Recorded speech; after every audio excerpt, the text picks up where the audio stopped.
Il y a vraiment des programmes passionnants à la télévision en ce moment. Pas besoin de Danse avec les stars pour voir des gens s'en sortir avec des pirouettes. Mercredi, sur les chaînes d'infos, j'ai regardé Carlos Ghosn, pendant 2 heures donner une conférence de presse au Liban, puis Donald Trump à Washington. D'ailleurs, à un moment, j'ai confondu, j'ai cru que Carlos Ghosn déclarait la guerre au Japon et que Donald Trump disait qu'il n'était pas coupable. Alors, Carlos Ghosn a expliqué qu'il voulait bien un procès à condition d'être sûr d'être innocenté. Ah oui. C'est comme moi, je veux bien être au régime à condition de pouvoir manger ce que je veux. Alors Carlos Ghosn nous a expliqué tout ça avec un PowerPoint, comme s'il était à une réunion de boulot, sauf qu'il ne présentait pas un plan de relance de Renault, mais un plan de sauvetage de sa réputation.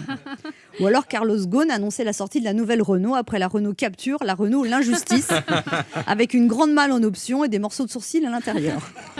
Sinon, Carlos Ghosn a expliqué qu'il voulait faire valoir ses droits à la retraite. Il paraît qu'en entendant ça, Édouard Philippe a fait un malaise. Où est-ce qu'il va trouver tous ces milliards pour payer la retraite de Carlos Ghosn ? Si Carlos Ghosn décide de prendre sa retraite en France, l'âge pivot va passer à 104 ans. En fait, en gros, si j'ai compris, pour résumer, c'est un complot du gouvernement japonais et de Nissan contre Carlos Ghosn pour le discréditer parce qu'il réussissait trop bien. C'est marrant parce que ma fille a le même problème avec sa prof de maths.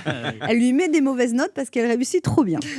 Sinon, on a découvert que Carlos Ghosn parlait couramment plusieurs langues, anglais, français, arabe, portugais et langue de bois. Alors ensuite, j'ai regardé l'allocution de Donald Trump à la Maison-Blanche. Donald Trump, il était entouré de mecs qui ne rigolaient pas du tout.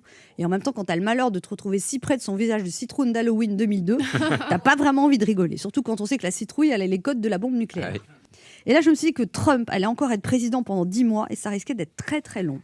Bref, pour résumer, Carlos Ghosn n'a rien fait, Donald Trump a raison, les syndicats et le gouvernement disent que ça n'est pas de leur faute si la grève continue. On se dit que maintenant, plus que jamais, Pirandello avait raison quand il disait « à chacun sa vérité ».